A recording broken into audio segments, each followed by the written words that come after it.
Hi friends, welcome to Pratima talks. Please like, share and subscribe my channel. ఎవరైనా first time చూస్తున్నట్లయితే నా video subscribe చేసుకోండి. Already subscribe చేసుకున్న వాళ్ళైతే పక్కనున్న బెల్ ఐకాన్ ప్రెస్ చేయండి.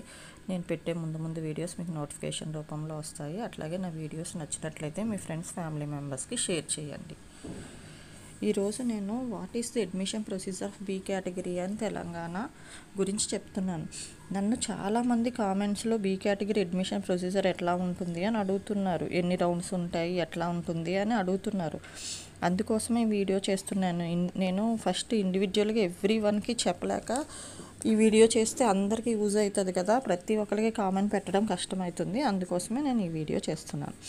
ఫస్ట్ మీరు అప్లికేషన్ ఫిల్ చేసి సబ్మిట్ చేస్తారు కదా, అప్లికేషన్ లాస్ట్ డేట్ వరకు వచ్చిన వాటిని అన్నిటిని వాళ్ళు ఫైనల్ అప్లికేషన్ లిస్ట్ ప్రిపేర్ చేస్తారనమాట.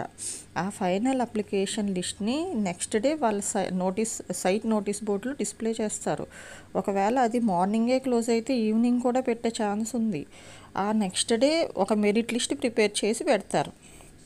అది ఫేజ్ 1 లిస్ట్ అనమాట. అందులో మీరు సెలెక్ట్ అయితే కనుక 1 or 2 days టైం ఇస్తారు. అప్పుడు మీరు టోటల్ ట్యూషన్ ఫీ, ఆ కాలేజీకి ఏది ఉందో అది, ఒరిజినల్ సర్టిఫికేట్స్, వాటి జిరాక్స్ కాపీసు ఎన్ని కావాలి అనేది అన్నీ స్పెసిఫై చేస్తారు. ఫోటోగ్రాఫ్స్ అన్నీ సబ్మిట్ చేయాలి.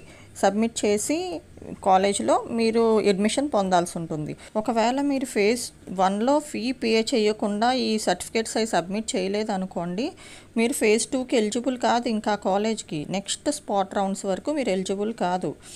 ఎవరైతే ఫేజ్ 1లో అడ్మిషన్ తీసుకోరో వాటన్నింటినీ మళ్ళీ నెక్స్ట్ డే ఒక మెరిట్ లిస్ట్ ప్రిపేర్ చేసి ఫేజ్ 2 లిస్ట్లో పెడతారు. వాళ్ళు మళ్ళీ సేమ్ ఫస్ట్ ఎట్లా ప్రొసీజర్ ఉంది అట్లాగే టోటల్ ట్యూషన్ ఫీ, ఆ కాలేజ్కి ఎంత ఉందో అది పే చేయాలి. Original certificates, xerox copies, photographs అన్నీ సబ్మిట్ చేయాల్సి ఉంటుంది. వాళ్ళు చెప్తారు ఏమేమి కావాలో అన్నీ. ఎవరైతే ఫేజ్ 2 క్యాండిడేట్స్ అడ్మిషన్ తీసుకోలేదో వాళ్ళని మళ్ళీ స్పాట్ రౌండ్కి పిలుస్తారు. దీన్ని బట్టి స్పాట్ రౌండ్ అంటే ఫేజ్ 1, ఫేజ్ 2లో ఏవైతే సీట్స్ మిగిలాయో వాటినే స్పాట్ రౌండ్లో పెడతారు. కనుక స్పాట్ రౌండ్ ఎప్పుడు మనం చెప్పలేము ఎన్ని సీట్స్ ఉంటాయి స్పాట్ రౌండ్లో అనేది. సిబిఐటి, ఎంజిఐటి కాలేజ్కి వచ్చేటప్పటికి సీట్స్ మిగిలితే కనుక స్పాట్ 1, స్పాట్ 2 కూడా ఉంటాయి.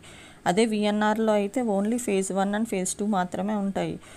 స్పాట్ రౌండ్స్ ఉండవు విఎన్ఆర్కి వచ్చేటప్పటికి. నెక్స్ట్ నారాయణమ్మలో అయితే ఫేజ్ 1 లిస్ట్ కూడా పెట్టరు. వాళ్ళు పర్సనల్గా ఫోన్ చేసి కాల్ చేస్తారు. ఎంతమందికి ఏ ర్యాంక్ వరకు ఇస్తారో కూడా తెలియదు. కనుక ఓన్లీ నారాయణమ్మ కాలేజ్కే కాకుండా మిగతా కాలేజ్కి కూడా అప్లై చేసుకోండి గర్ల్స్. భోజిరెడ్డిలో కూడా చాలా జెన్యూన్గా ఇస్తారు. 2 రౌండ్స్ ఉంటాయి. వాళ్ళు లిస్ట్ కాలేజ్ సైట్లో పోస్ట్ చేస్తారు, చూసుకోండి.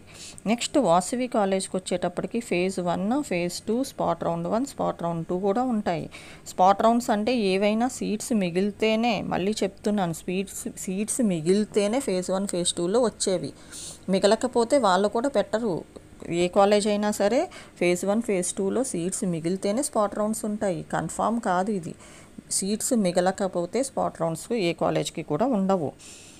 అదే మళ్ళీ నేను చెప్పేది, వాసవి కాలేజ్లో స్పాట్ రౌండ్స్ ఉంటే కనుక అది చాలా ట్రాన్స్పరెంట్గా ఇస్తారు. కనుక అందరూ వాసవి కాలేజ్కి అప్లై చేసుకోండి. చాలా ఎంత ట్రాన్స్పరెన్సీ అంటే ఒక్కసారి మీరు స్పాట్ రౌండ్కి వెళ్తే తెలుస్తుంది అంత ట్రాన్స్పరెంటా ఈ కాలేజ్ అని. ఇది యాక్చువల్గా అడ్మిషన్ ప్రొసీజర్ బీ కేటగిరీకి సంబంధించి. ఆఫ్టర్ అప్లికేషన్ సబ్మిషన్ డేట్ అయిన తర్వాత ఎవ్రీడే మీరు కాలేజ్ సైట్కి వెళ్ళి చెక్ చేసుకోండి. నోటీస్ బోర్డు ఉంటుంది, ఆ నోటీస్ బోర్డులోకి వెళ్ళి చెక్ చేసుకోవాలి లింక్స్. నాకు కుదిరితే నేను వీడియో చేస్తాను. ఎందుకంటే ఎవ్రీడే వాళ్ళ సైట్లో చెక్ చేసుకుంటూ ఉండాలి మనం, ఎప్పుడు ఏ లిస్ట్ పెట్టారు ఏంటి అనేది.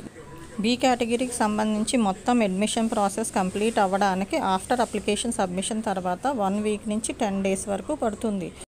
ఇంకో విషయం చెప్దాం అనుకుంటున్నా, అదేంటి అంటే అప్లికేషన్ ఫిల్ చేసేటప్పుడు జాగ్రత్తగా చూసుకుని ఫిల్ చేసుకోండి. అది బ్రాంచ్ ప్రిఫరెన్స్ మీద క్లియర్గా ఐడియా వచ్చిన తర్వాత మాత్రమే మీరు అప్లికేషన్ ఫిల్ చేయండి. టైం ఉంది. మీరు ఫస్ట్ ఫిల్ చేసినంత మాత్రాన మీకు సీట్ రాదు.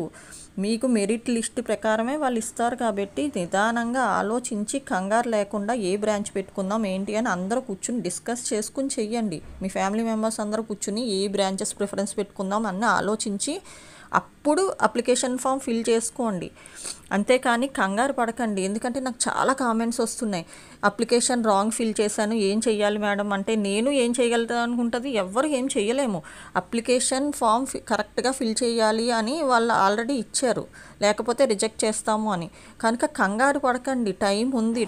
7th ఆగస్ట్ వరకు నిదానంగా ఫిల్ చేసుకోండి. కంగారు పడకుండా బ్రాంచ్ ప్రిఫరెన్సెస్ మంచిగా ఇచ్చుకుని అన్నీ చూసుకుని జాగ్రత్తగా ఫిల్ చేసుకోండి. తప్పులు లేకుండా కరెక్ట్గా ఫిల్ చేసుకొని కరెక్ట్గా అన్ని డాక్యుమెంట్స్ అప్లోడ్ చేసుకోండి.